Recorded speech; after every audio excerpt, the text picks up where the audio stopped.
Olá, estudante. Bora iniciar a segunda unidade da segunda etapa. Vem comigo. Nessa segunda unidade, nós vamos conversar sobre a classificação periódica dos elementos. Primeiro, um breve histórico, depois vamos conhecer um pouquinho da tabela periódica dos elementos, as propriedades periódicas e aperiódicas e alguns detalhes sobre elementos químicos importantes. Pense só, aconteceu um terremoto e todos os botões que tinham no armarinho bagunçaram. E você vai ter que reorganizar esses botões sem ver como eles eram organizados antes. Como que você faria isso? Tamanho, por cor, o número de furos. Tem inúmeras características dos botões que podem ser considerados para essa organização. Se você pensar numa loja de parafusos, o raciocínio é o mesmo. Agora pense em classificar as rosas de um roseral enorme. Cor, tamanho, aspecto, espécie. Muitos são os critérios que podem ser usados para que uma classificação seja feita.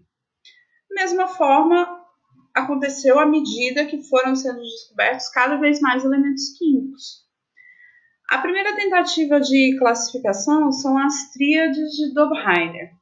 A ideia de Dobheimer era o seguinte: eles tinham 3 grupos de elementos com propriedades químicas semelhantes e se ele somasse o peso atômico do primeiro e do último e dividisse por 2, daria o peso atômico do elemento do meio.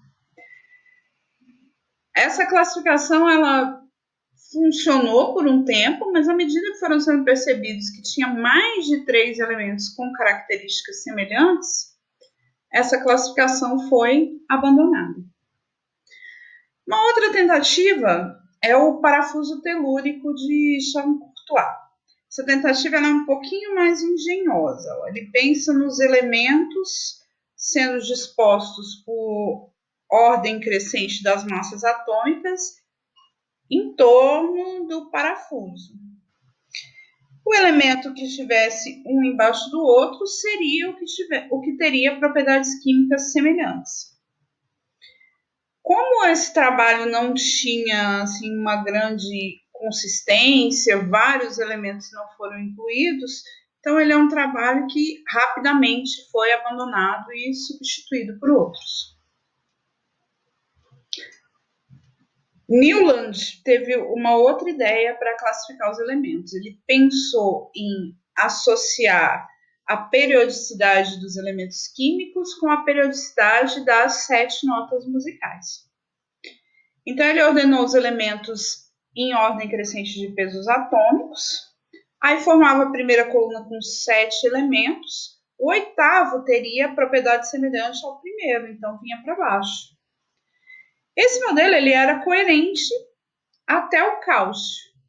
Para os elementos que vinham depois, essas propriedades já não eram mais semelhantes de 7 em 7 da forma como Newland pensava.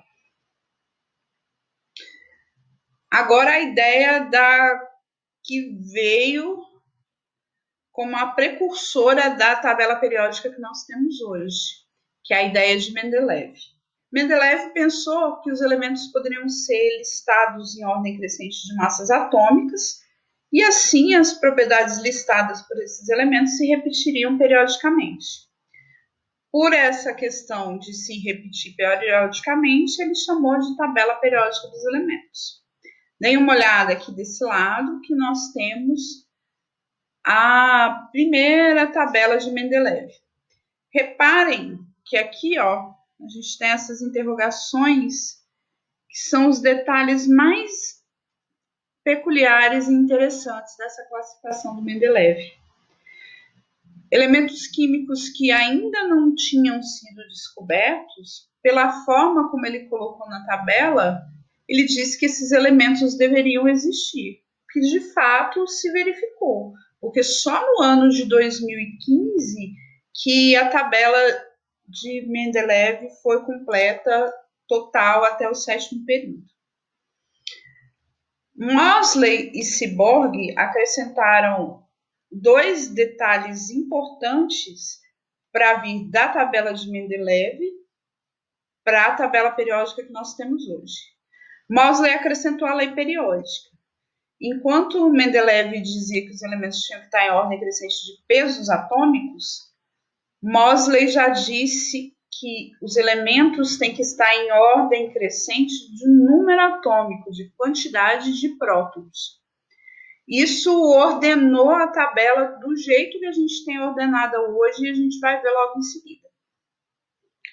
A última modificação na tabela periódica que nós temos, ela vem do projeto Manhattan, lá da bomba atômica, de um cientista chamado Seaborg. Ele estudava lantanídeos e actinídeos, que são aquelas 2 séries que tem embaixo na tabela, que a gente vai ver ainda com mais detalhe. Com essa última modificação, nós temos a tabela periódica como nós temos hoje. Nessa tabela periódica, os elementos estão dispostos em ordem crescente de número atômico e não de massa atômica, levando em conta a lei da periodicidade química, que foi a modificação de Moseley. A tabela periódica atual ela é organizada por períodos na horizontal e grupos na vertical. Olhem só, aqui uma visão geral da tabela periódica. Aqui estão os elementos representativos. E aqui também elementos representativos, que são os elementos nos quais essa periodicidade mais se verifica. Temos os elementos de transição externa e os elementos de transição interna.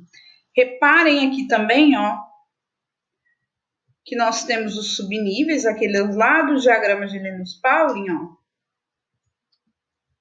Todo mundo que termina com S está aqui. Todo mundo que termina com P está aqui. Quem termina com D está aqui. E quem termina com F é o pessoal aqui que o Seaborg descobriu. Está aqui embaixo na série dos lantanídeos e actinídeos. Como eu disse, a tabela periódica está organizada em períodos e famílias ou grupos. Os períodos são as linhas horizontais. São 7 os períodos. Atualmente, os 7 períodos já estão completos e vão indicar quantas camadas eletrônicas cada átomo tem. Quem está no período 1, uma camada só. Quem está no período 7, 7 camadas e assim para todos os intermediários. As famílias são as colunas verticais. Num grupo ou numa família que a gente vai encontrar essas propriedades químicas semelhantes. Nos elementos representativos, essas 2 colunas mais essas colunas de cá, o número do grupo vai representar o número de elétrons que eu tenho na última camada. 1, 2, 13, 14, até 18.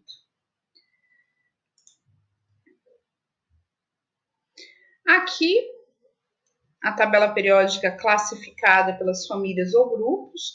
Grupo 1, metal alcalino, 2, alcalinos terrosos, 3, família do boro, 4, do carbono, 5, a família do nitrogênio, 6, calcogênios, 7, halogênios e 8, 0 ou 18, os gases nobres.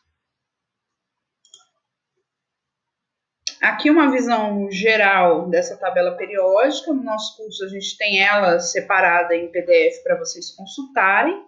Reparem aqui embaixo na legenda que por essas cores a gente tem classificados os elementos químicos.